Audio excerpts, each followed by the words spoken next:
Okay, so we're going to get started today. Even though there's a few empty chairs, might as well begin.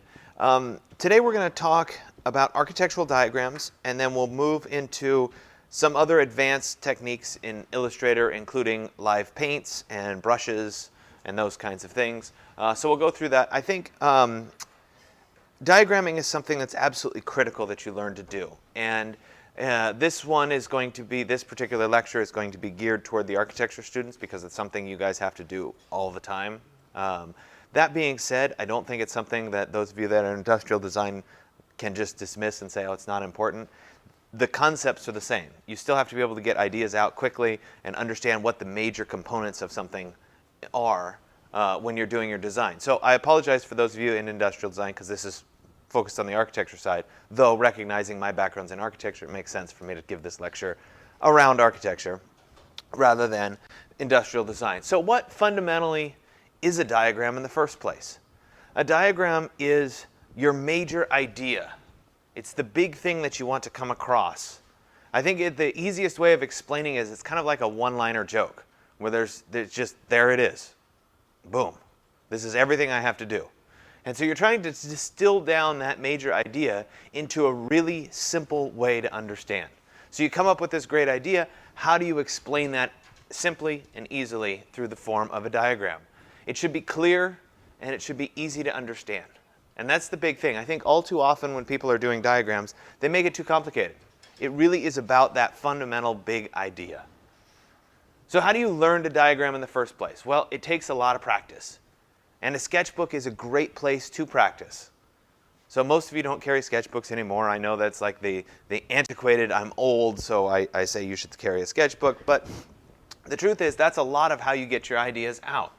Computers just aren't fast enough. I mean, I guess some of us on iPads with the pencils and whatever, you could sketch out your ideas fast enough. But if your medium causes you to slow down and bog down, then you're not getting the idea across fast enough. And you're not being able to, if you can't represent what you're thinking fast enough, you'll get caught up in just thinking about it as opposed to actually putting it on paper. And so when you get to the point in whatever medium it is that you can actually diagram and design while you're working with it, that's a good place to be. And so if you're fast enough on the computer, sure, you could do it that way. But I guarantee all of you are fast enough with a pencil and a piece of paper, because there's no barrier to getting your ideas out there. So when you're trying to figure out your sketches, your diagrams, what can you do to kind of enhance that? I think the biggest thing is if you change your medium, you'll suddenly start to adapt into diagramming. So if, for example, you always draw in a Sharpie or whatever your choice of pen is, and suddenly you pick up a pencil, you're inclined to do something a little bit different. You're inclined to diagram with it, especially if that pencil was red or blue or green or pink. I don't care what color it was. But if you pick up something different, it's different, so you're showing an idea. And typically that's the big barrier. So try adding color, try cutting things out and pasting them in. Those are good strategies. Different medium, pencil, charcoal, pastel, watercolor. I don't know how you could watercolor in a sketchbook, so I should probably remove that because your sketchbook could get soggy. But you get the idea. So this was a sketchbook that I had in grad school. It was before I graduated. I'll show you my next sketchbook that I started using. But I think this is a pretty good page. This was my first semester in grad school. This was my sketchbook. And I think the important thing to point out here is that every single drawing on this particular set of pages was not drawn in my sketchbook. It was on some other piece of paper. But what did I do? I cut it out and I taped it in. It was a way of collecting those ideas. And these were all about the big ideas. I moved on and I started carrying these. These are smaller. It's made by Moleskine. I think they still make it. It's called the Japanese Fold sketchbook. And it's pretty cool because the pages are continuous. So everything's folded as opposed to actually turning the page and committing to that turn of the page. You just kind of keep drawing. And it's kind of a nice way. You see that everything just kind of keeps flowing. So it worked really nicely for me in terms of sketching. So you have to find what it is that works for you. So let's look at some diagram types and some examples of those types. So these are the types that I'm going to go over today: figure ground, highlighting, arrows and flow lines, components, text and typography, and movement. Now I should point out that diagrams often bridge the gaps between these. So something that is an arrow and flow line also tends to show movement, so they kind of overlap a little bit. Likewise, you're going to see a lot of figure ground and highlighting blended together. So I tried to distill these out into major ideas so that you understand, hey, this is one big way of representing something. This is another big way of representing something. But recognize that they always crossbreed. You're always going to get some overlap as I go through. And you'll quickly see that as we start to go through these various ideas. So we'll start with the figure ground technique. And the idea behind figure ground is it's fundamentally about a strong contrast that's in your design. Something that's solid, something that's not. Something that's public, something that's private. So it's a big contrast. And we're going to show that through a solid and void type diagram. So I'll throw it way back to 1748. This is Giambattista Noli's plan of Rome. He did this plan of Rome. Drew the plan of Rome. It's not really a plan. It's actually a diagram. Anybody seen this one before? Nobody seen it before? Wow. Okay. Anybody been to Rome before? Awesome city. So that should be on your bucket list. Go to Rome. It's great. Okay, so what is he actually showing us? It's not really a plan of Rome. We don't see the buildings. We see a little bit of the buildings, but not really. So what are we seeing here? What's white? The streets. The streets are white. What else is white?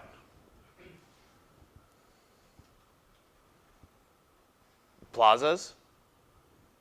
What else is white? How about the inside of churches?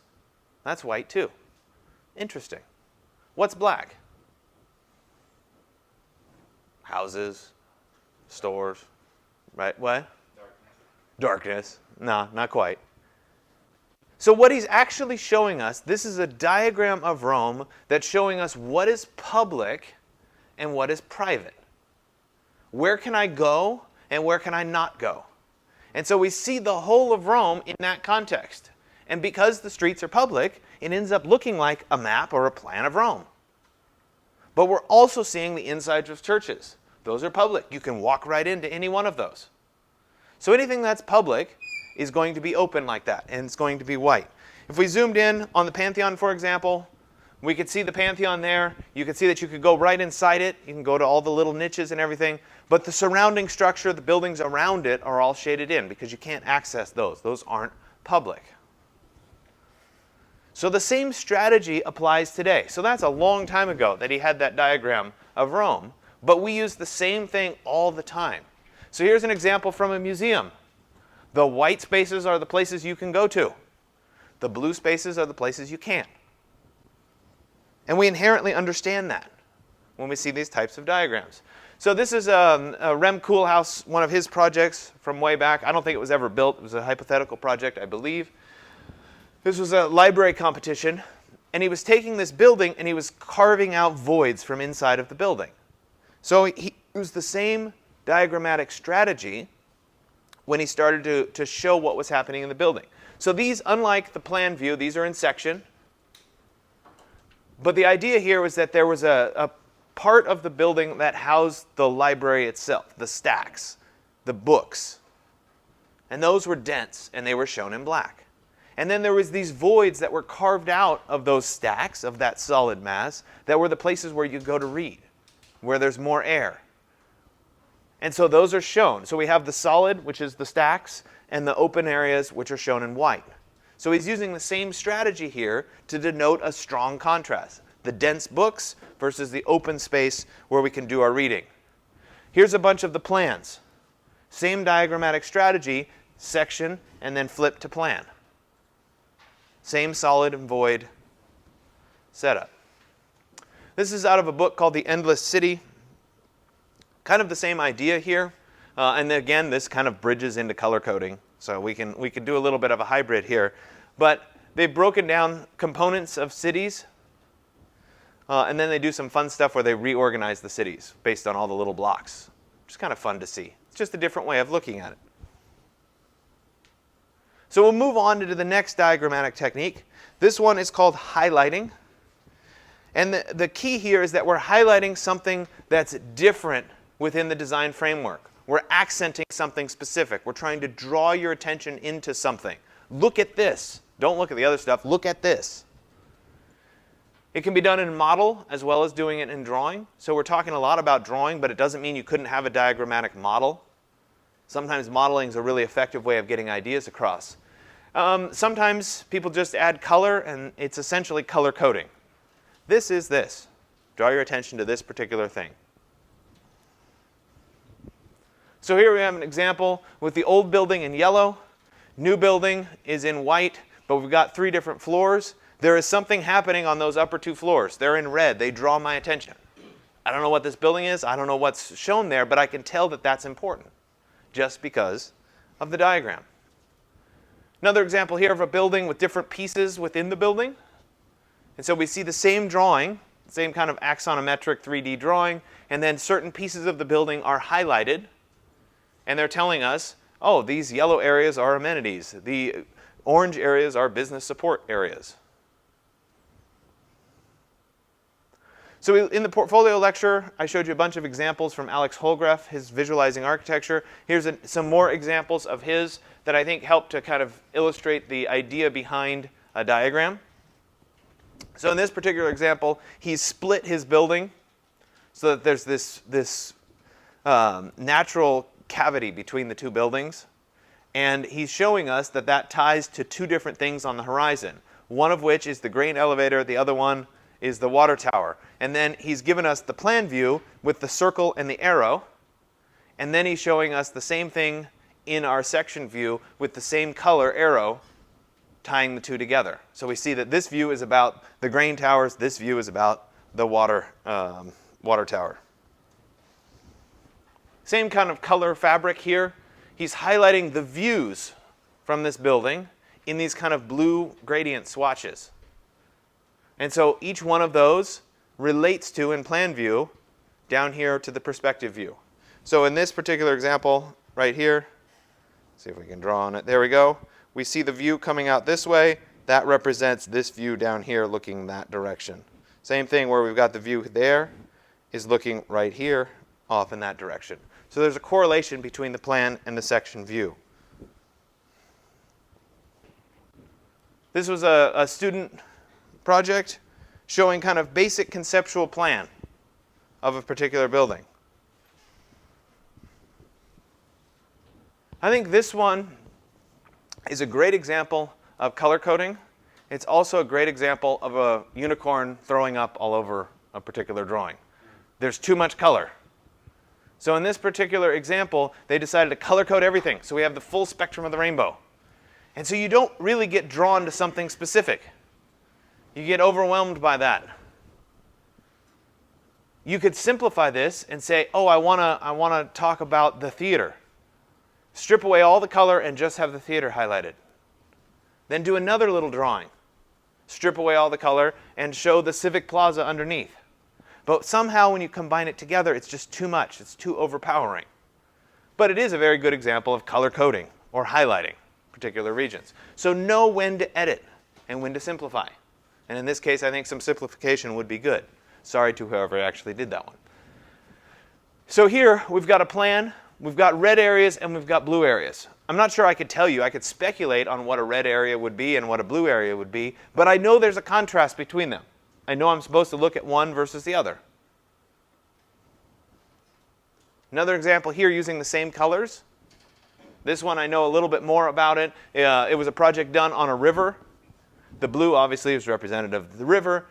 The red is the city behind. So this building is inhabiting the zone between the natural and the urban. And so this diagram was about that and showing that, recognizing that the bustle in the urban was chosen to be red. We talked about color theory last class. Another example here, we're using the same axonometric and then highlighting certain specific pieces of it. We've got the terraces shown there. As I move forward by a slide, here again we have a bunch of different components of the building. So if I had done this all together, and I think the next page might have one where they're all together like this ends up being too much. It's the same kind of thing. Too much color on one. It's much clearer when you separate it out and say, This is the offices. This is the housing. This is the hotel and restaurant block. So just by separating it out, you wouldn't even have to use different colors on all of these blocks, as opposed to this where they end up being all muddled together. A few more of Alex Holgress. I like to show his examples because I hope they inspire you to do higher quality work. You can just tell that graphically they're just really nice. Same concept here. We're drawn to what's happening in the red because that color stands out versus the other colors. So it's an important way of kind of highlighting a specific feature of this particular model or drawing. Arrows, flow lines. So these are fundamentally about showing movement or showing views, something specific that's happening that you want to point out. So I'm going to, well, let me talk about this one, for example, first. So this one right here, as we look at it, I think this is a great, really subtle way. There's not big arrowheads or anything on it, but if we look at the red line right there, this is about how people move up into a stadium or a theater. So we start with the big, thick red line, and as we move, you see that a little tiny bit of it branches off and goes down. But the bulk of that thick line continues up. Then at the next junction right here, a little bit comes down, and a thinner line continues up. So just by varying the width of the line, we can see how many people are entering and where those people are getting off, so to speak. So it's a subtle way of diagramming what's happening as people move through this particular building. So I'm going to present a challenge to you. So flip your page over. Most of you have pencils out. If I came to you and I said, I have a house, and this particular house is called the floating roof house, how would you diagram a floating roof house? I'll give you like 30 seconds. Remember, it's quick.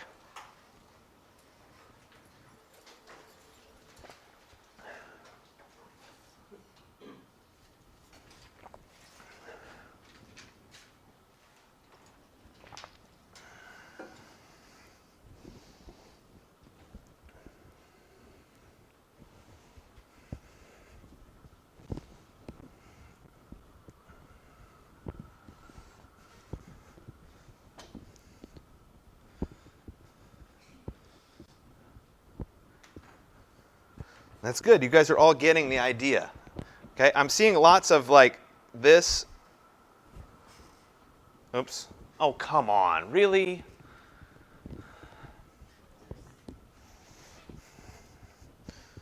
Yeah, reconnecting. Yeah, I know. It's like this is the one slide I need this for.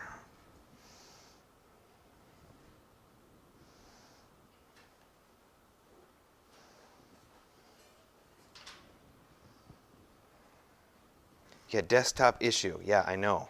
I can tell.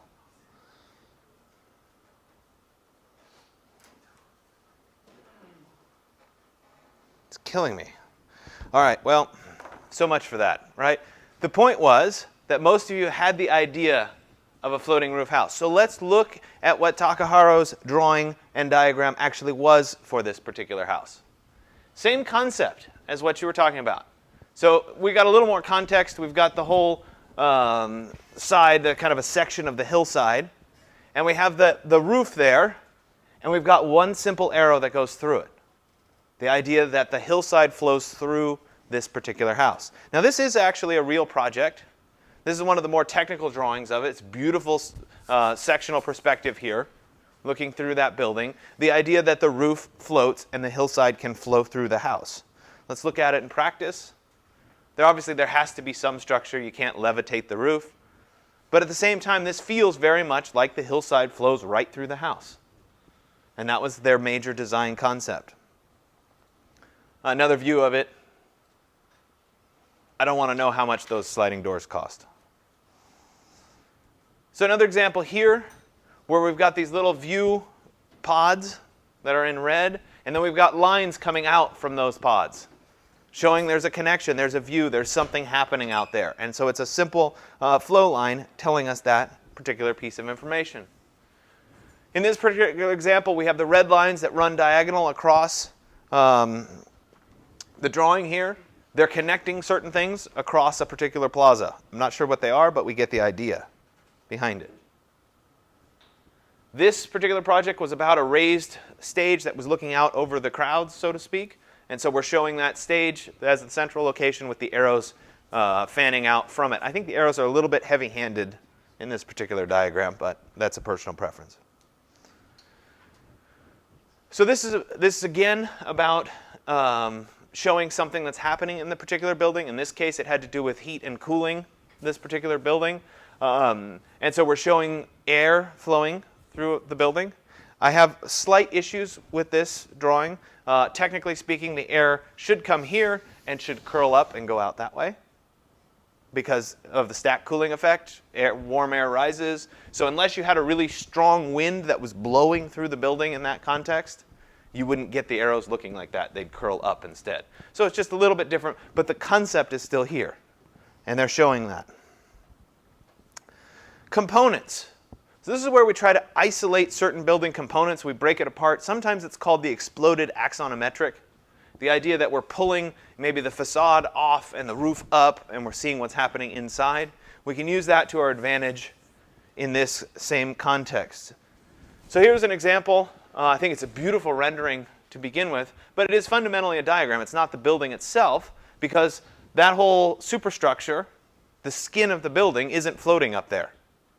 But they've gone in and they've lifted that up, they've pulled it up to show what's underneath. And so by doing that, we're diagramming what's happening. This is one piece of the building and we're lifting it off. And so it can be done in model form, it can be done in drawing form, etc. These ones have to do with structure, building skin. Anybody seen the Sendai Media Tech before? Building? A few of you are aware of it, that's good. So this is Toyo Ito's diagram of the Sendai Media Tech. So I can't read Japanese, so I have no idea what any of this says. Maybe some of you do, but I don't. But I can tell by looking at this that this building has something to do with floor plates and these kind of twisting structures that come up through the floor, just by this particular diagram.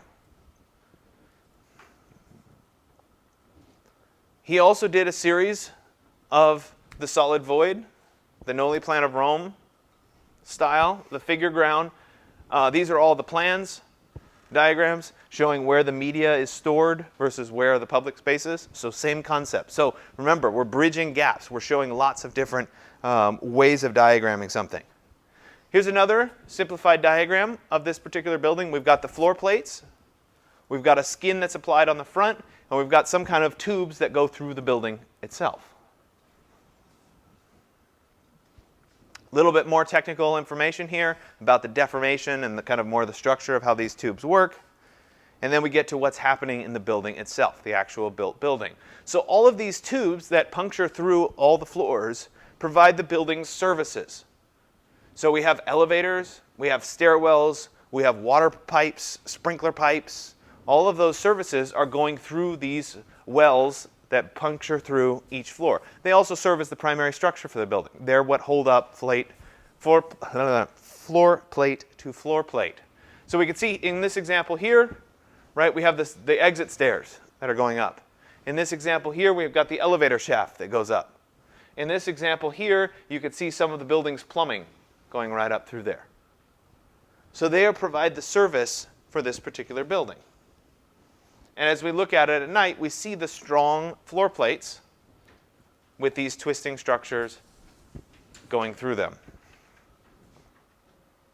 Let me back up for 1 second. I want to point out one other thing. This has nothing to do with digital tools, but I find it so fun that I have to talk about it. I did used to teach the construction class, so I love this kind of stuff and materials. So this is your fire stair.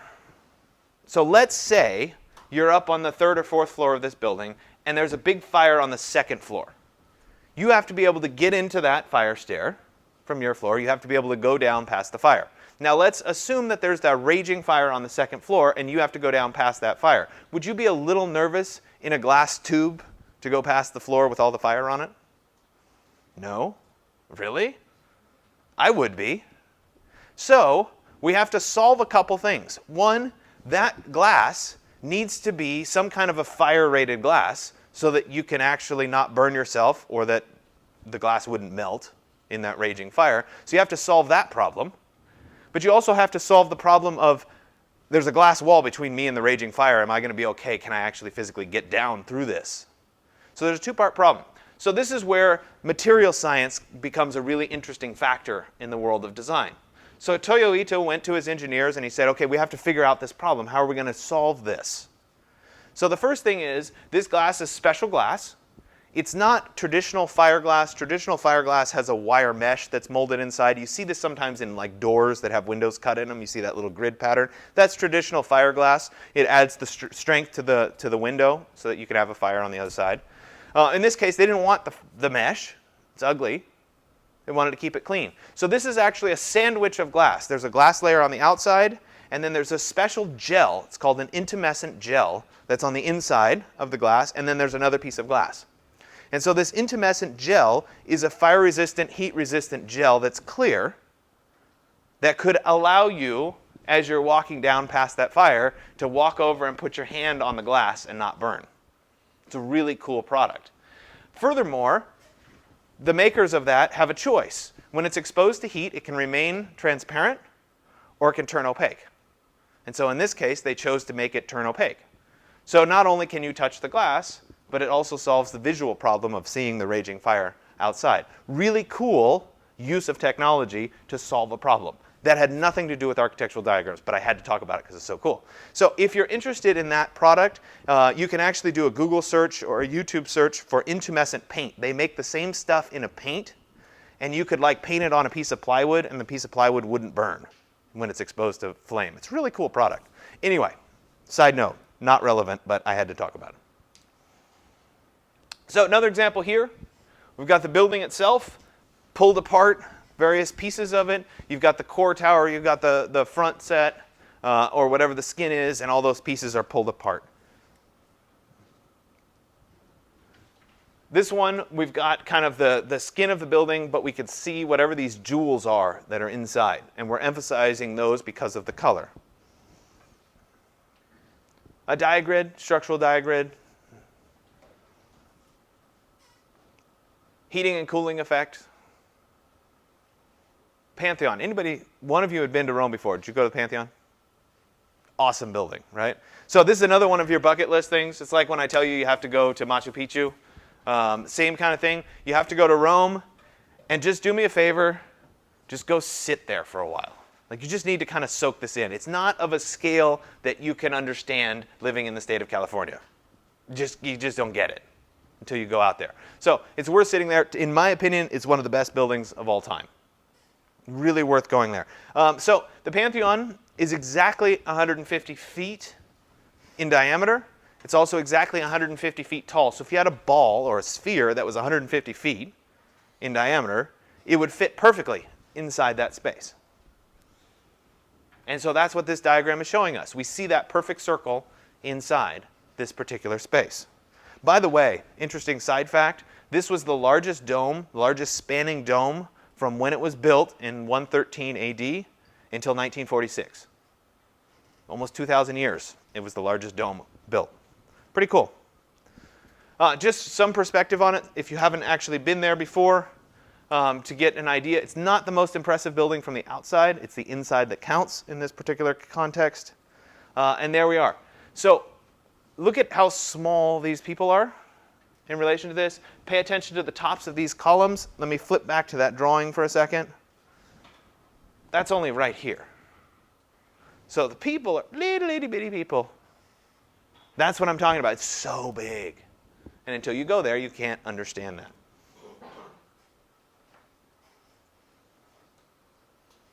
Sometimes you're showing something where it looks like this during the day and then it looks like this at night, or some kind of a contrast between one and the other.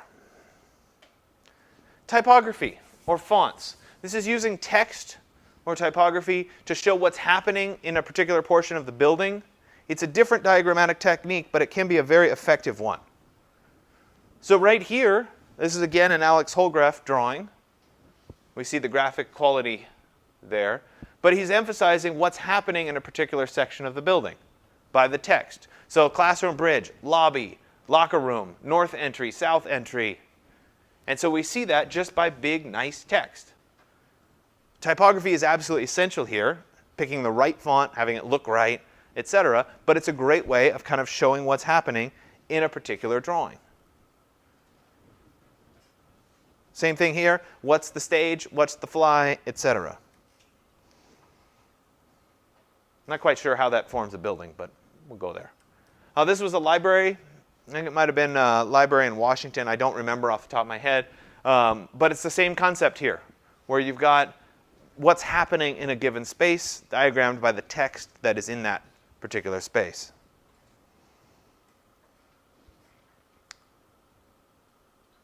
We've got what's happening in the city. This is a much larger scale. It's kind of like a city planning scale. And then we've got these little plus signs that are scattered that are showing you important points relative to where this particular city is. Diagrammatic techniques, movement. So we kind of already did arrows and flow lines, which sometimes show movement. So this is kind of a crossover. But this is specific to how people move through space over time. So how does somebody move through this particular space? And we show that often by lots of little lines and lots of overlapping lines or lots of overlapping dots. So we have an understanding of how somebody's moving through the space, and then we might design accordingly. So this is something called cab spotting. I'm going to show you the live version because I think this works better. It's not really live, but the recorded version of it. Anybody heard of cab spotting before? Okay. Those of you that heard of it, don't say anything, right? But those of you that have never seen this before, tell me when you know what this is. Okay, that's good. I've got 1, 2, 3, 4. All right. You guys are pretty fast. I've done this where I've played it for like a minute and nobody's gotten it. Give it a few more times. A few of you are like, I have no idea.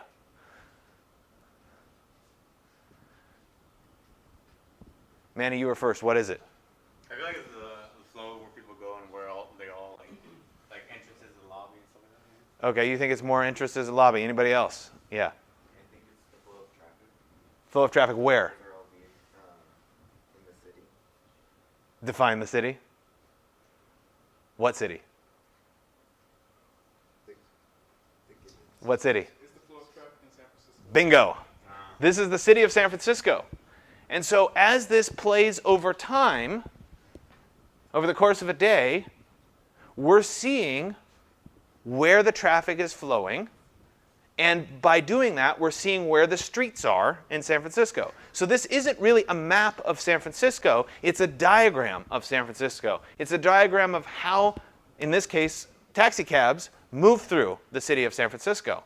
The denser the lines are, the more frequently those cabs are in that particular area. So for example, what's going on down here? That's like probably the SFO, the airport. Everybody's going to the airport. What's going off up there? Bay Bridge, people going to Oakland. So you learn a lot about the city by looking at it in this context over the course of a day. Right? This big gap is Golden Gate Park. So we can recognize what's happening in the city just by how somebody's moving through the particular space. So using that same strategy, we could do flight patterns. We could do how people move through an airport. So this was one from my thesis. My thesis ended up being on SFO. At the time when I was doing it, Terminal 2 it was under renovations. It had been closed. So there was a faint line of people connecting the two terminals, but it was just Terminal 1 and Terminal 3. And this is how people move through those terminals. I did it with a bunch of little dots. It was actually a hand drawing, though I digitized it later. I always felt like this one looked like a guitar down at the bottom, but whatever. A little bit closer view, security lines and that sort of thing. A view diagram. Based on this bending, what could be seen, what couldn't be seen. Site diagram. We've got a river flowing through, and there's that particular swatch of a site. This was one that I did in thesis. So they asked us to diagram what we thought of our thesis. And so this is what I originally thought my thesis was going to be. No problem. I knew what I was going to do. Then I got into thesis, and it turned into that. That happens. Another example here, we're doing it with dotted lines. These are how people are moving through this particular space.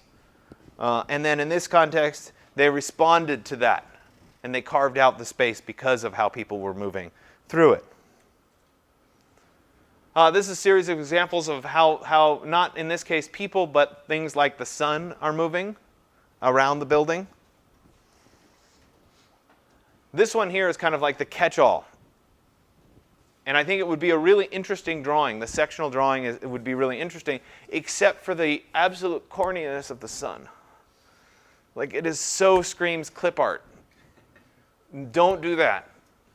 Right? So let's make nice, attractive, and the raindrops are pretty bad too. But this was about the cycle and how the greenhouse would work and whatever. So I get what they were after, but there would just be a little bit cleaner way of doing it for such a beautiful drawing. Then we also have transformation as a strategy. So this is kind of like the what if. This is how it's always been done. What if I did it this way? This is how we've always done it. There's the skyscrapers. What if we laid them down? So it's a transformation. Typically, it's done like this. What if we did it like that? And again, it's all about that one fundamental design idea. This is what is typical. We cut it, we pull it apart, and then we take one of them and we flip it over. So it's transformations. Okay? So I'm going to move now over into Illustrator. We'll go through the techniques for how we would actually do it. While I'm transferring over, I want you to think about a building that you might find interesting, that you might want to try to diagram. I'm going to pull up some examples and do those diagrams, but we're going to work from an existing building. It could be one of your own buildings, but I think it might be more beneficial if you did it from an outside building. So hold on a second while I jump over. All right, so we're going to continue. And so if, a lot of you have already read over the exercise 116 requirements, but we're going to start with some kind of a building. And I'm going to do a plan and I'm going to do a section. They do not have to be the same building, but it's a good place to kind of start to think about diagrammatic techniques. So first thing I'm going to do is go online and I'm going to pull up some examples. And I think from a sectional example, the Kimball Art Museum is a really good one because there's a lot to do with how the light flows into one of these galleries. So you can see the gallery here. This is where the art is stored. There's no direct sunlight coming into the building. It comes through a little skylight in the center here and then gets reflected off and then off this, this arcing barrel vault down into the space. So it's a very diffuse, even light. So it's a good one to try to diagram. So I'm going to use that one. I've gone ahead and I've looked for the Kimball Art Museum section. This is in Fort Worth, Texas. There's several different examples of the section here. Any one of them is fine. I'm just going to use it as kind of a backdrop to then draw my own version of it. So in this case, that would be fine. Let me go ahead and see if I can open it in a new tab. I always love it when, let me just right click and save image as. There we go. I'm going to put it in my downloads folder. That's fine. And so I'm going to go ahead in Illustrator and create a brand new document. I'll click on the Create New button here. There we go. I'm going to do a print version. I'm going to do a standard letter print, and I'm going to do it in the horizontal orientation. Go ahead and give it a name. And then I'll click on Create. There we go. So the first thing I want to do is I want to bring in that, that section that I downloaded. So I'll go to File and then Place. It's a lot like InDesign, where I could just drop something in by going to File and then Place. I'll go to my Downloads folder. I'll take that Kimball Art Museum and we'll drop it in right like that. So in my case, it was small enough. If yours was not the right size, if you select it and then you grab one of the corners and hold down Shift, you can make it bigger. Like that. You get the idea. So in this scenario, I have this drawing. I'm going to draw over the top of this as I start to create my diagram. And so I'm going to do it using layers. Currently, this drawing is on layer 1. So I'll leave layer 1 here. I'm going to click on the new layer down here to create a new layer, and I'll start working on layer 2. The advantage of working with these layers is that I can actually lock layer 1 so that I can't select it or do anything to it. I can also ultimately turn off that layer and have it go away. So the first thing that I need to do is I need to identify what are kind of the major components of this particular building. First of which would be the vault, second of which would be the little diffuser, third would probably be the floor. So when I simplify this, I'm going to start with the pen tool and I'm going to do some drawing. So we'll start here and I'm going to create the vault. You guys are all comfortable with the pen tool by now. So we'll go through, we'll create that vault.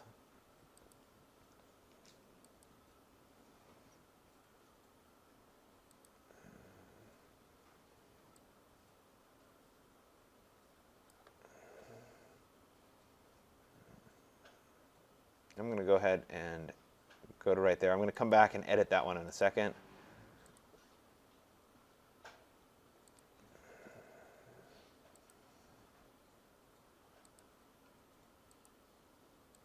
All right, so there was my vault. I'm going to go back to the direct select tool so I can select that anchor point, and then I'll pull this out so that I get my arc to come all the way down like that. So I can take this particular piece, and instead of having a white fill, I want a black fill. So I'll flip that so that it's black, and I'll also make my stroke to be nothing. So I just have that black fill. And if I were to turn off the background, we'd say that, okay, I'm starting to create the major components of this particular building. So there's the first side. The second side over here, I could trace it, or I could take this object here, and I could go to Object, and then Transform, and then Reflect. I'm going to reflect it vertically, but instead of saying OK, I'm going to click on Copy, so I get a copy of it, like that. Then I could move this one over to be right there. And I could transform this and draw the rest of it. It doesn't really matter because I'm not worried about the air conditioner unit, etc. Let's go ahead and just keep drawing. I need the floor. So we'll go ahead and go back to the pen tool. Remember, diagrams are about simple. So we'll come back to right there.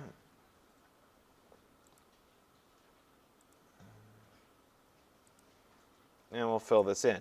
So now if I were to look at it without the background, we'd see, okay, I'm getting the major design ideas. I have a barrel vault. I have one wall on one side. It's open on the other side. The last piece is that little diffuser. So we'll go back and take a look at this little diffuser. I'm going to use my pen tool again. Sorry, I'm going to zoom in a little bit here. And I don't think they did a particularly good job of drawing this diffuser. So I might tweak it a little bit.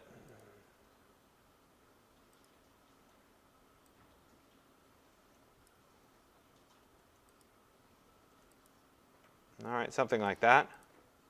I could then take this. Let me do one quick transformation I don't like. I think it needs to be a little bit more. No, a little longer. Yeah, right about like that. I could take this little diffuser here. I'm going to do the same thing. I'm going to go up to Object, Transform, Reflect. I'm going to click on Copy so I get a copy of it. And we'll move it over so that it lines up right like that. If I wanted these two to be exactly the same, remember I can use the Align tools. I can go to Window, and then Align. And I could align those items to the top so that they come together like that. So now, if I were to turn off the background, press Control-0, I have a pretty good fundamental base of my particular diagram. I have the key components of the building. Now it's time to show how the light enters the space. And so I have some strategies for that, depending on how we want to show it. I'm going to start by creating another new layer. And I'm going to go ahead and call this layer Diagram 1. There it is. I'm going to make sure that that's selected. And then I'll go ahead with the pen tool, and I'm going to draw the light as kind of a beam of light. So the light would come in like this. It would hit that reflection, it would go off the reflection, so about like that, and then it would come down into the space like that. Now currently it's a fill, so it doesn't really look right. So let's switch it so that I have a stroke. There's my stroke. And now I can change the color to be more of a light color. So maybe something like that, kind of a nice dark yellow there. And now we're going to play around with the stroke to kind of show what this looks like. So could I end there and just have the light like that? Sure. But maybe I want to evolve this a little bit more. I could take this line. I could show my stroke. Let's go into Properties here under Stroke. If I click on the word stroke, I get more detailed options here, one of which is to increase the size. So I could increase the size if I wanted, like that. Remember, I can change the corner if I wanted it to be rounded or if I wanted it to be beveled. In this case, the beveled corner might be good because it looks kind of like it's reflecting. Now I also have the ability to change and put arrowheads at the start or end of my line. So if I keep coming down here, I could add an arrowhead. So I could click on the end, and I have a variety of different arrows that I could choose from. So I could do something simple like that. That gives me an arrow. There are some rather corny ones. You know, that's probably not the right strategy here. So you want to obviously think about what this would look like. And so I think for architectural purposes, generally a simple arrow, something like that, is a good strategy. There's a variety of them. This one's a little steeper. That one's a little bit smaller. So depending on what you're trying to do, one of those should probably work. Some of the ones that are filled in end up being too heavy. Like they just seem too big. And so I would stay away from those. Generally, something like this is a pretty good strategy. Obviously, if you decrease the thickness of the line, the arrowhead itself gets smaller. If you want the arrowhead smaller or larger, you can change the scale percentage here. So I could say I want this to be at 200%, and then the arrow would get bigger. So you could override what the natural scale would be if you wanted it to be. Let me go back to 100. They also have the ability to put tails on the other end. Again, something that you can very easily get to be corny, but I'm showing you that just so you're aware that those kinds of things happen. Generally, I don't worry about that and leave it at none. There are a few other circumstances where you might end up using like one of these where there's a little circle or a dot. This is, again, too big of scale, but you could use that to point to something and identify that as a particular, kind of like a leader would look. That one is a filled-in dot. So you could use that for one of the diagrams where you're using text to point out this is this particular feature. So I'm going to switch this back. I'll go all the way to none for a second, like that. The other option, of course, with this would be to go in and actually draw your own arrow. So I could say, OK, well, let me go ahead and draw my own arrow, and I want it to look like that. It's a little off. Move it over. Maybe like that. So you could always draw your own arrow. So if you don't like one of the pre-done arrows, you could draw your own arrow. At that point, it's not a bad idea to go ahead and select them both and group them. You can do that by pressing Control-G or right-clicking and saying Group. The advantage there is that if you go to move it afterward, the two are going to stay together. So we have some other options when it comes to stroke, one of which is adding a dashed line. I'll come back and actually I'll save the dashed line for later. Remember, we also have our profiles should we want to have our lines start out thin and get thicker. This also works with the shape builder tool, or excuse me, the width tool, so we could manually adjust the width just like we did with the letters as we start to create this. The other thing that we can do is we can bring up something called brushes. So let me go to View, and then I'm going to show, Window, and then choose Brushes. This brings up the Brushes window here. And the brushes, by default, there's not too many super attractive brushes. We could use a flat brush. This is like a calligraphy brush where you're kind of seeing it as if I did it. And they have some other ones, some round ones, etc. But we can also go to these three little lines and choose to open a brush library. There are some arrows, but there's also a bunch of artistic. So we could come in here and we could say, let's go to Chalk, Charcoal, and Pencil. We can see a bunch of kind of more artistic brushes. And with this selected, I could choose one of these brushes. And we're going to get a little bit more casual line, as if we had drawn it more by hand. And so that might be a strategy. So again, I select it, and I come down here, and I pick one of these various brush styles. You can kind of scroll through and see which one looks right, depending on the look that you're going for. So that's definitely another strategy for applying a particular look. There are a lot of pre-done brushes that are really good. And so you can pick from any one of those as you go forward. So the other strategy here would be to take this particular look and then do a bunch more, where they're hitting at different angles. Oops. Where they're coming in like this and they're hitting higher.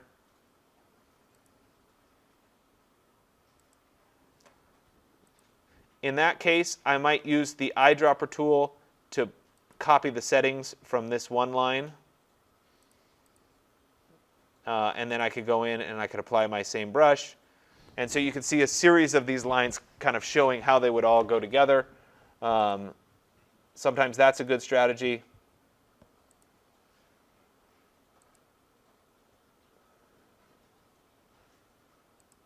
Maybe like that. Same thing, eyedropper. Copy it, and then we'll apply the same little brush stroke to it, etc. And so maybe that shows more of the reflections. And so there's a density there that kind of helps show it. Another strategy. So again, part of diagramming is understanding how do you want to represent something. So maybe instead of the arrows, you'd rather do a gradient. We could do it with a gradient as well. I'll show you that one. Let me do a new layer, and we'll turn off those arrows. Oops. Looks like I made a mistake and didn't put those all on there. Diagram 1 layer, there we go. Let's turn them off. We'll work on layer 4 here. And so in this strategy, I'm going to be working with a fill. So let's start. Oops, there we go.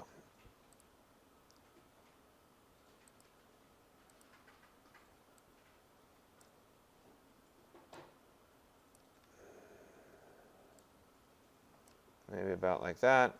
And do a single click. I'll come across here.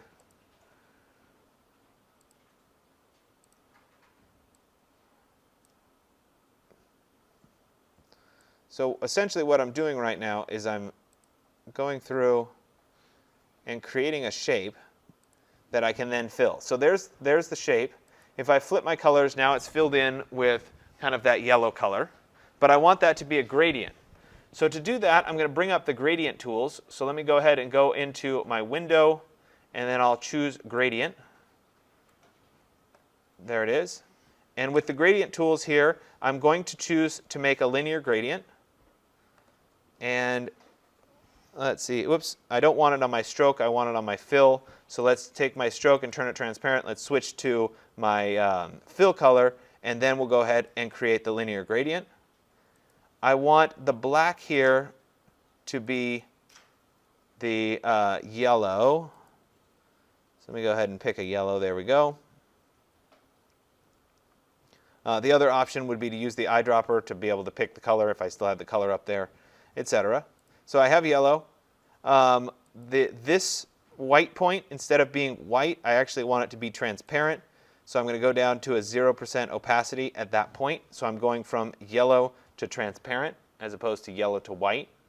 It's a subtle detail. But the other thing is it's currently coming from this corner and going to that corner. That's not the way I want it. So let's change it so that we're going down. So I'm going to change the angle to 90. And now you see that the light is starting here and it's getting more diffuse as it comes to the bottom. Now I'd rather have more of the solid yellow coming down in here. So I can actually adjust this slider over to have more yellow. Or I could adjust this slider here to pull more yellow that way.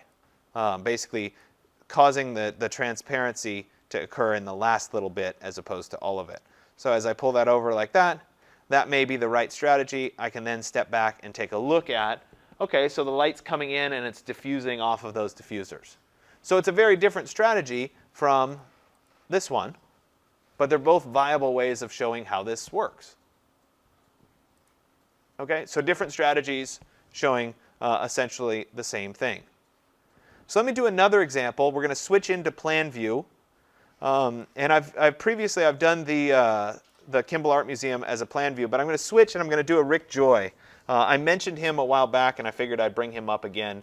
And so I'm going to do the Tubach house, which is a plan right here. I'm going to use that plan in just a second. So I'll right-click and say Save Image As.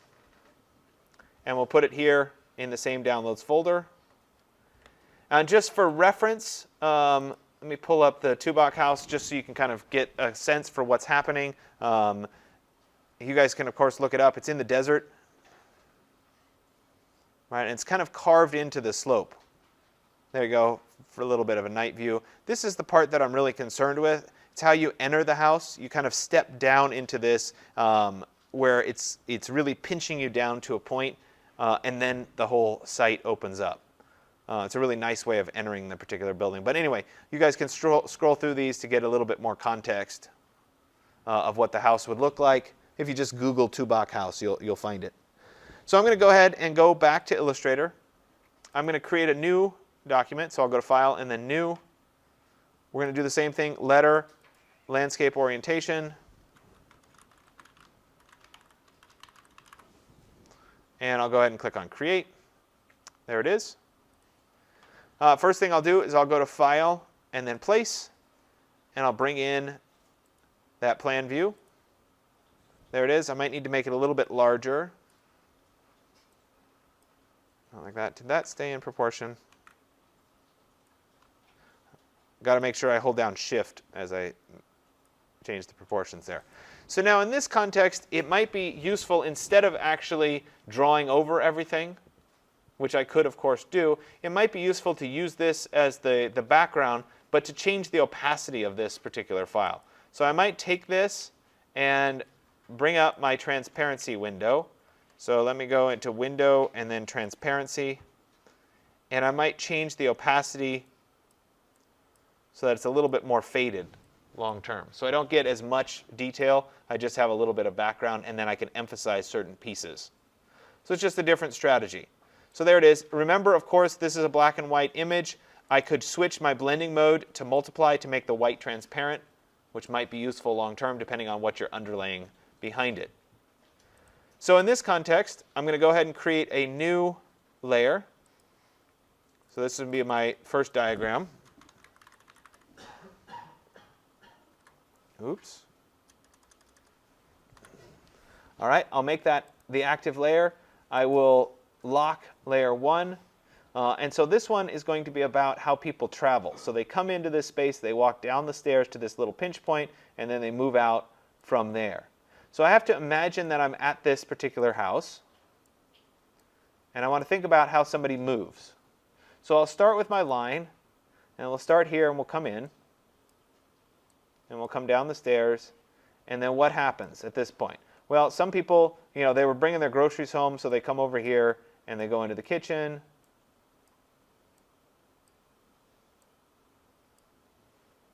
Like that. Now somebody else comes home, and they come down the stairs, and they're a guest, so they're so overwhelmed that they have to come out here and they have to look at the view for a while. And then they come around and they wait for somebody back over in here, for example. So I'm just kind of imagining what it would be like to enter this particular building. So I'm blocking parts of it because my fill color is white. Let me make sure that goes to transparent so I can just see those particular lines. So then I keep going. Same strategy here where we keep going with my pencil, or excuse me, my pen tool, and we again come down there, and this person is going to walk through there and meet up with that person. And then we keep going, oops. And we keep going, somebody else is going to come in here.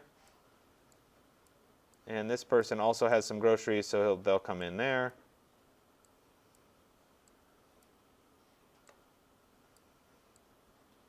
And so part of the strategy here is that you've got a density of lines of how all these start to overlap and intersect. And kind of like the cab spotting exercise, at some point you start to see some similarities. This person really had to go to the bathroom. Anyway, you get the idea, right? You start to see, okay, well, wait a minute. The density is happening right here, and then they spread out. So there's a fan and a funnel, and so this is telling us about how people move through this particular space. So it may be beneficial to show this as a series of lines, but you might want to take it from a series of lines and maybe make them dashed lines, so they weren't quite so solid. So first off, I could take all of these lines, and I could change the color. And so maybe in this context, maybe I want the color to be more of a red color. So I can see them all as red lines. But I could also take all of those lines and come back to the stroke options. So I'll click on the word stroke here. And this is where I can transform this into a dashed line. So if I check the box for dashed lines, I get the ability to choose the length of the dash and the length of the gap. So at this particular point, by default, it comes in at 12 point. And so if I were to deselect, we see that we have kind of long lines with long gaps. So I could change that, and thereby changing the density. I could say, you know what, I want a 2-point gap, or a 2-point dash with a 2-point gap. And suddenly those lines would be a lot tighter from a look. So it's a different look. You could also say that I want the lines to be a little bit longer, so maybe they're a 4-point with a 2-point gap. In that scenario, each of the little lines is a little bit longer. So you can kind of sort out what looks best for you. You could also take it all the way down to maybe a 1-point dash and a 1-point gap.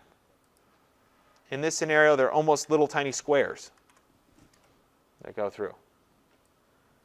But what if you want to customize this a little bit more? What if instead of having those dots, you would like to, say, have footprints?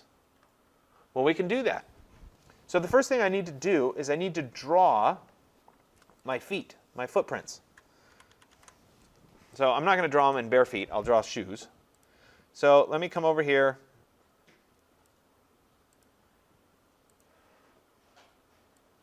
And I will draw a pair of shoes, I hope. Let me flip it so that it has a fill color. Let me put a little heel on this shoe to try to make it obvious that it's a shoe.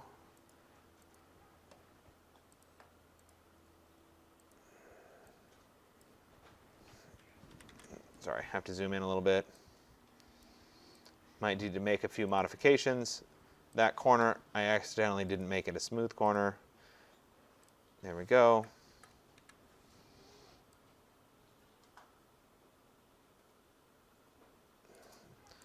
Let me transform and reflect this one.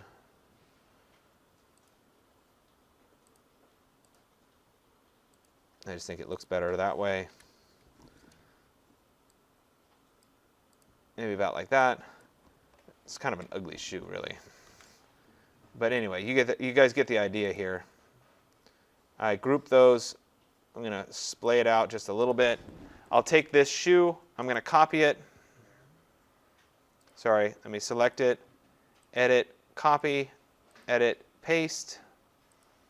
I'm going to transform that one. I'll go to Object, Transform. I'm going to reflect it. No, I'm going to reflect it again. We're going to do horizontal, and I'll separate that out by the other side of the footprint. So I've got those two things set up. Now, once I have those two pieces set up, if I select them, like that, and then I drag them over to the brushes. So I have to make sure the brushes window is showing, which it is. So I'd go to Window and then Brushes to make sure it's showing. If I select them and then drag them over to the brushes window, you're going to see that it kind of highlights the window in blue, and then I can drop my two shoes into the brushes window. That brings up the new brush dialog box, and I have a couple different options. I can create a scatter brush, an art brush, or a pattern brush. We're going to be creating a scatter brush here. I'll go ahead and say OK, and we'll call this footprints, like that. Now, if we go down here, we've got size. Well, my shoe size isn't going to change, so we should have a fixed shoe size. My spacing should also be fixed, because really my stride isn't going to change that much. My scatter, that can be fixed. My rotation, however, instead of being fixed, I'm going to, no, it's going to stay fixed, but it needs to be relative to not the page, but it needs to be relative to the path that it's on. So I want to stay horizontal, but I want to follow the path depending on where the path goes. Colorization, this is if I wanted to change the color. We could do a tints colorization, that's fine. And I'll go ahead and say, okay, all of these options are available to change after the fact. So if you find you screwed it up, you can go back and change them. I'll go ahead and say, okay. And you see that now I have two little footprints here. I can then come over to one of my lines, say that line. I can click on the footprints, and now that line has been replaced with a series of footprints. A couple things. One, the footprints are going the wrong direction, which we're going to have to adjust. And two, they're much too big. So first thing, we're going to change that stroke size. So I'll say maybe 0.1. Oh, too small.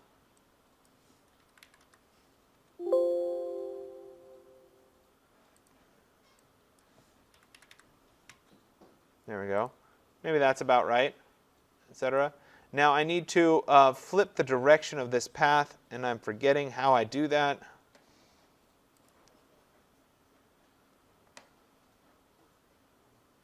Reverse path direction. So there we go.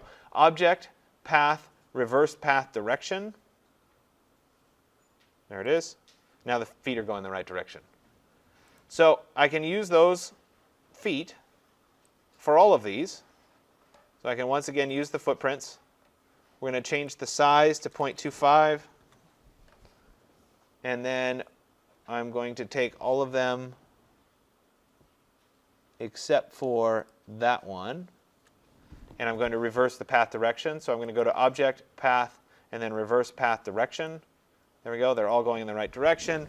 And you can see that over time, certain paths would be emphasized as I drew more and more of them. So it's just another strategy. I don't have to do this with footprints. I could do it with dog prints. I could do it with boxes or circles or anything else that I want. The concept is still there. Okay? There are other options that I could explore if I wanted to. For example, if I wanted to put a series of birds or bats or something, I guess it's Halloween, so we should do a bat. Let me just do this really quick. Not necessarily relevant to what we're doing right here, but I like to introduce this as part of the brushes.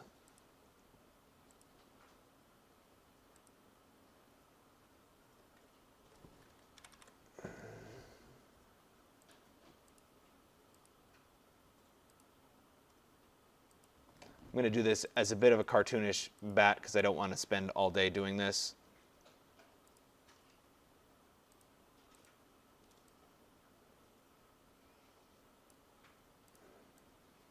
Okay, so I have this little bat like that. With all of that selected, I can then create the brush again. It's going to be a scatter brush. And so with this scatter brush, this time I'm going to change my size to be random, and I can choose to be within a certain percentage. So let's say this is 80 and 120. My spacing, I can choose to be random. Same thing, where I could edit between 80 and 120. My scatter can be random again. So we'll just say from there to there. And my rotation, let's do that random. Like that. Same colorization, and we'll go ahead and say OK. So now in this scenario, if I drew a line like that, and I applied this bat brush to it, you'd see that the bats are going to be scattered at a random interval, and they're going to rotate a certain amount. So some of these are rotated one way, some are done the other way. So it's a random way of kind of establishing some things in the sky. It's a little bit different way of doing it, but I like to introduce that as part of the brushes concept, should you want to. Okay, in terms of brushes, another strategy, and you guys have seen this one before. Sometimes you want, let's say that I create some little curls.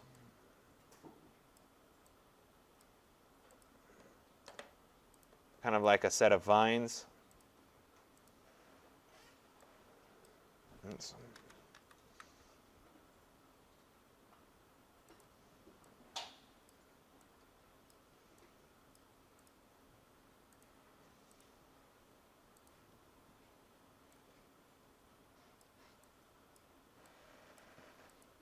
Okay, so let's say that I did that.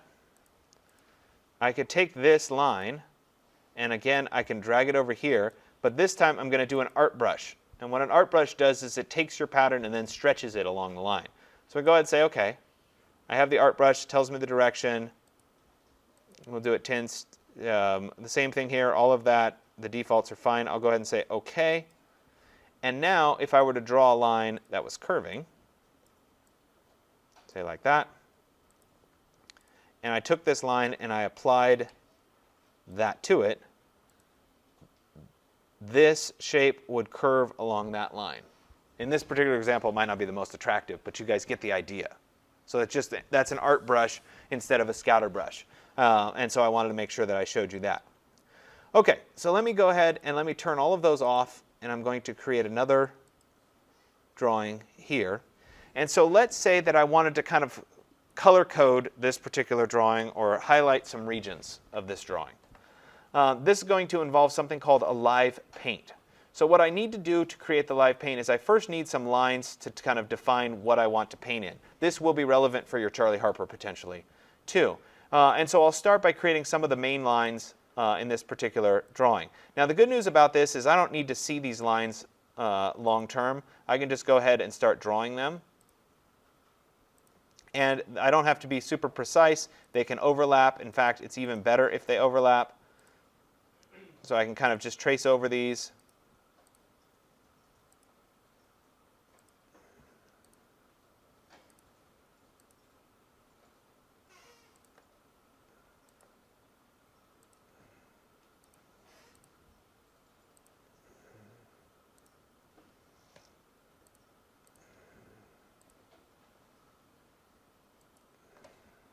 Oops. Didn't mean to. I just wanted a straight line there.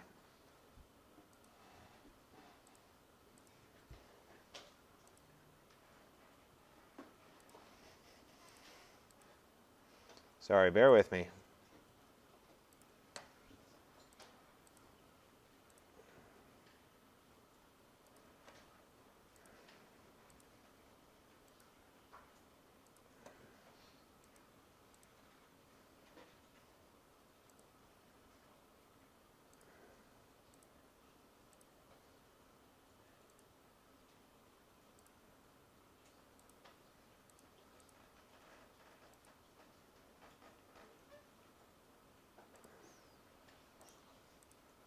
Almost there. Okay, so in this scenario, I've got a bunch of lines that I used my background to kind of identify. So there's a bunch of lines. I might actually end up needing a few more. I need one here at the bottom of the stairs. And I might change and take this one so that it goes across the stairs like that. So I didn't spend a lot of time being perfectly careful with these lines. But let's say that I wanted to fill in some of these regions. So I wanted to be able to say, okay, this is the pool, this is the kitchen, this is some other space, this is the outdoor space, or whatever. I can do that using something called the Live Paint tool. Now, when I use the Live Paint tool, it will destroy any kind of special lines. So if I had, say, if this had a special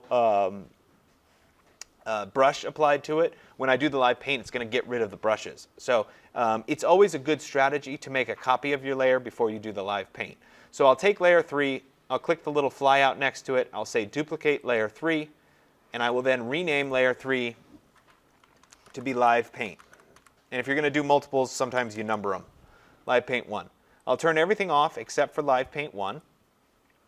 I will select all the objects, so Control A, or drag a box around all of them. Sorry. Then I'm going to go up to Object. I'm going to come down to Live Paint, and then Make. So Object, Live Paint, and then Make. And when I do that, it's going to say something like this. Complex visual appearance attributes such as brushes will be converted. and lost. That's fine. Go ahead and say OK. And it then creates the live paint group. Now, when I look at that, if you look at the bounding box here, I have little stars in the corner of my group. So it's a different kind of setup here. I can then come over to the live paint tool, which they probably hid on me.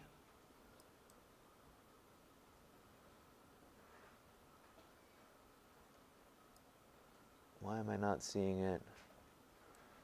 It used to be under the Shape Builder tool.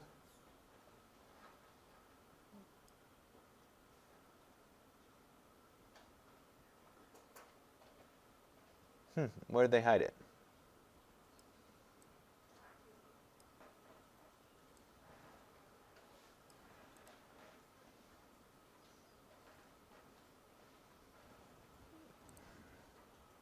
Let me just select the object. Maybe it does it by default. Let me go into Properties.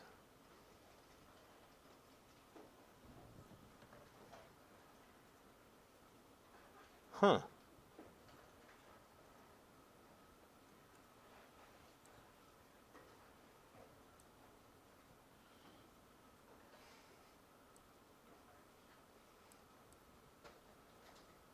You gotta love it when stuff changes and then I get stumped, right? Where the three little dots are, you can add it to the, Thank you. at the bottom.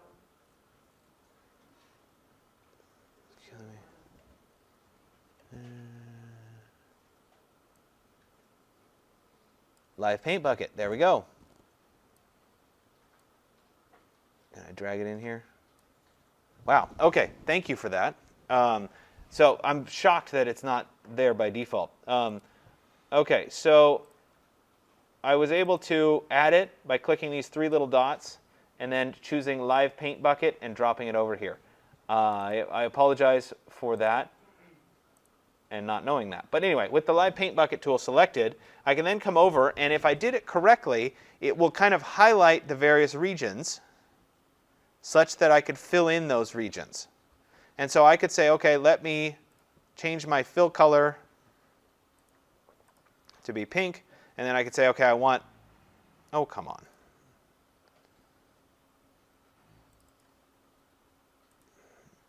There we go. And I want that region to be pink.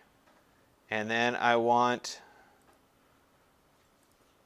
that region to be green. So you get the idea, where I could go through and I could color code specific pieces. Remember what I said about too many colors? Just be aware that it's pretty easy to go through. Now, one of the things I typically do when I do a live paint is I go through and I paint all of the regions, and they may not be in their final colors. I just pick some colors to go ahead and paint them with.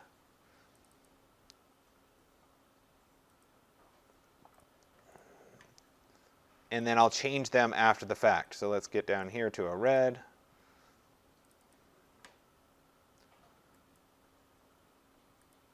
And there we go. So I painted all of those particular colors. When I'm done and I want to work with that, I'm going to come over to the Properties window, and there's a button for Expand. And when I click on Expand, it will break these apart into individual groups that I can then select with the Direct Select tool.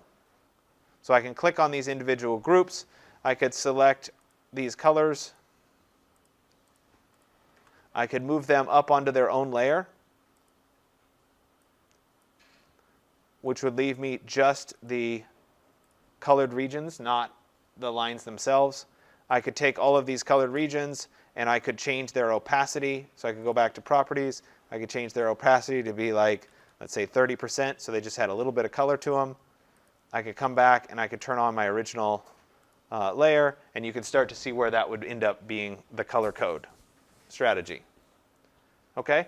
So live paint is something that's really good for filling in shapes. One of the problems with live paint is when you have a shape that doesn't quite connect. So if I had something like this,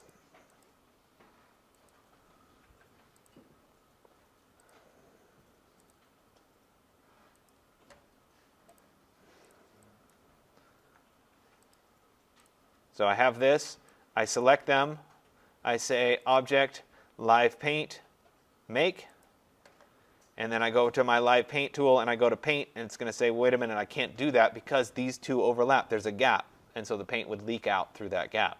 So in that scenario, I actually need one more line. So I would need a line that goes across like that. And at that point, I may be able to paint it. There you go. So I added a line to that to do it. If you, let me back up for a second.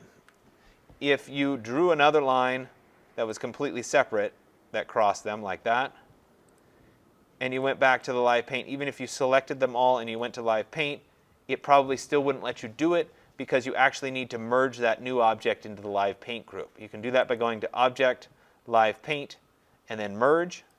It adds that new object entirely into the live paint group, which you can then paint with your particular color. Okay, so we went through brushes, we went through live paints, bunch of different gradients, we went through a bunch of different strategies today. It doesn't mean that you have to do all of those strategies, but I'm going to ask you to diagram 2 buildings. One is in section, one is in plan. You take your pick. You can choose how much of the original building you want to show. So in this case, the color coding, I probably would show the original building behind. In the case of my Kimball Art Museum, something like this is probably a little bit cleaner as a diagram than one where it was showing the background information like this. Even if I took that background information and I changed the opacity of it, it still doesn't really add too much. So in that scenario, I think it would be better to just keep that one off and keep the clean drawing itself. Okay? Are there any questions? No? Good. So today will be our last day for now in Illustrator. We're going to move on to AutoCAD next class, and then we'll come back to Illustrator. So it doesn't mean that we're done with Illustrator, but I want to work on some other stuff first, and then we'll come back to Illustrator and work some more with the collaging techniques and the live paints. Okay? So I'll let you guys get to work. Let me know if you have any questions. I do have grade sheets. I'll pass those around in a little bit. They're both your assignment 102 and 103 are on this grade sheet, so it's current as of right now. Okay?